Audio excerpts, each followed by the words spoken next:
But my own research in this area is pretty much focused on origin of life questions. Oh, yes.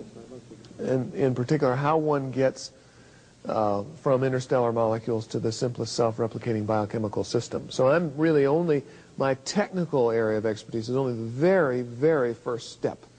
You know, how do we get to a molecule that might be called living? As you know, John, this would be something drastically simpler than an amoeba.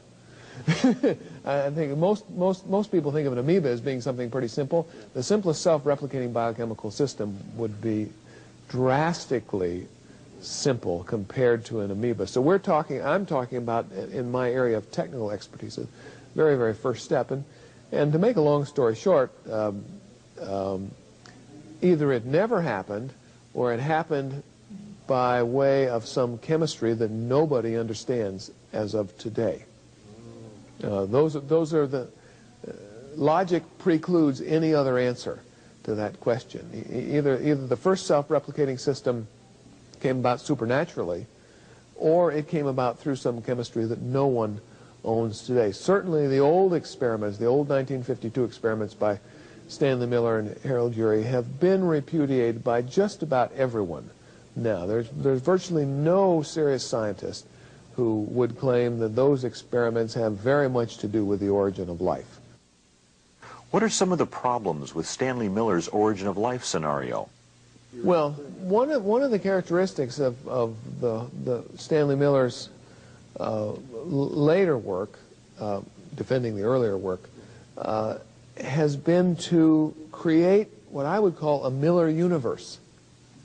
The Miller universe is what is needed to make these simulation experiments of this have some relevance to the origin of life. So he's created a Miller universe in which the ocean has a particular temperature, the atmosphere has a particular constitution, there's a certain amount of oxygen, namely almost none, and so on and so on and so on, to make this scenario of his work. Now, my view is that this is scientifically illegitimate. If one wants to ask a question about how much oxygen was in the Earth's early atmosphere, one should try to concoct some sort of an experiment to tell what that's true. When people actually do that, it turns out there's a whole lot more oxygen.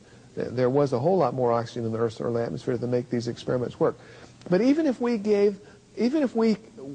were to, for some reason, which we won't, discover that the Miller universe is right, and it's not. It's wrong in many basic respects. The early universe does not, early Earth's atmosphere, constitution, surface temperature is not what he wants. Even if it were, this chemistry still doesn't work.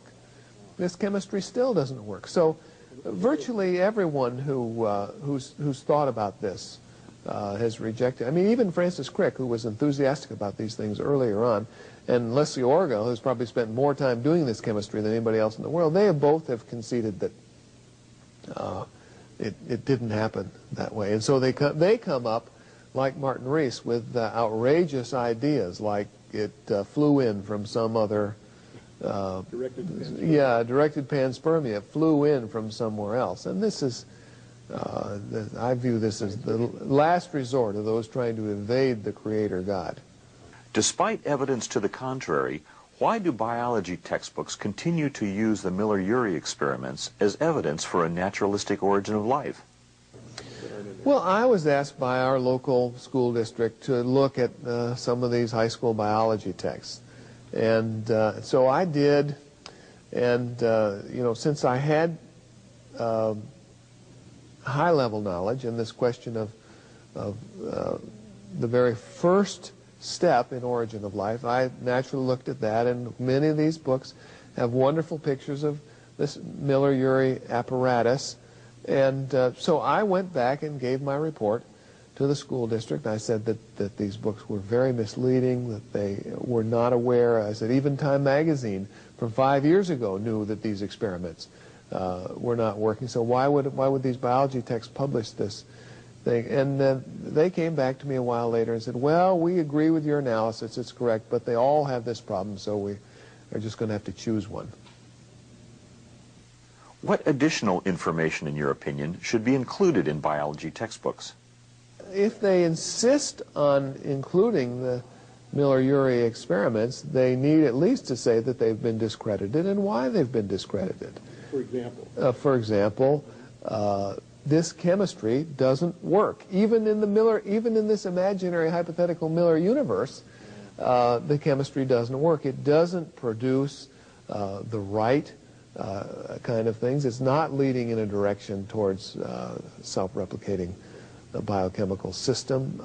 It's all wrong. When you add on top of that the fact that the Miller universe really was an imaginary universe and the real universe doesn't look very much like it, then the whole concept is shattered. So I would, if they want to include this in a historical sense, and say that in 1970 Time magazine thought this work was as important as Watson and Crick's discovery of the double helix structure of DNA, that's fine for that to be included. I have no objection. They can show the apparatus, but they need to give a substantial discussion of why this model was rejected after that.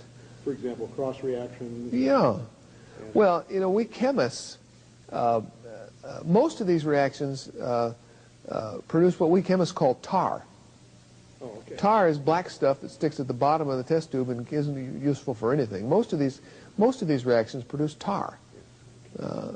Basically, so even in the imaginary Miller universe, this chemistry doesn't work, and in the real universe, it most assuredly won't work at all. Do you believe that the origin of life constitutes a natural discontinuity?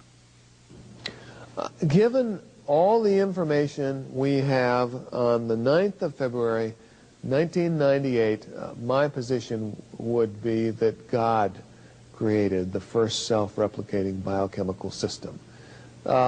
That is not, I'm not making that statement as a matter of dogma. If someone comes along and shows some chemistry that looks more promising than what anybody's discussed thus far, I'm happy to consider it. I'm happy to consider it. But from all we know today, I would say that the most likely hypothesis is that God did it. Commenting on the problem of developing a materialistic origin of life theory, Jacques Monod wrote, "The major problem is the origin of the genetic code and its translation mechanism. Indeed, instead of a problem, it ought rather to be called a riddle. The code is meaningless unless translated. The modern cell's translating machinery consists of at least 50 macromolecular components which are themselves coded in DNA. The code cannot be translated otherwise than by products of translation.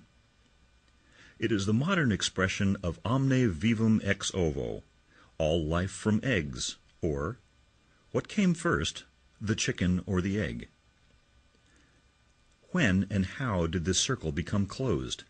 It is exceedingly difficult to imagine." Could you comment on this riddle? Yeah, there is a real chicken and egg problem, which can be expressed even in a simpler way, that you need DNA to make protein, you need protein to make DNA. How do you really get around this, which came first, the chicken or the egg, when you seem to need each one for the other? And the idea that they could somehow develop independently and then begin to function in this interval way seems to be pretty difficult.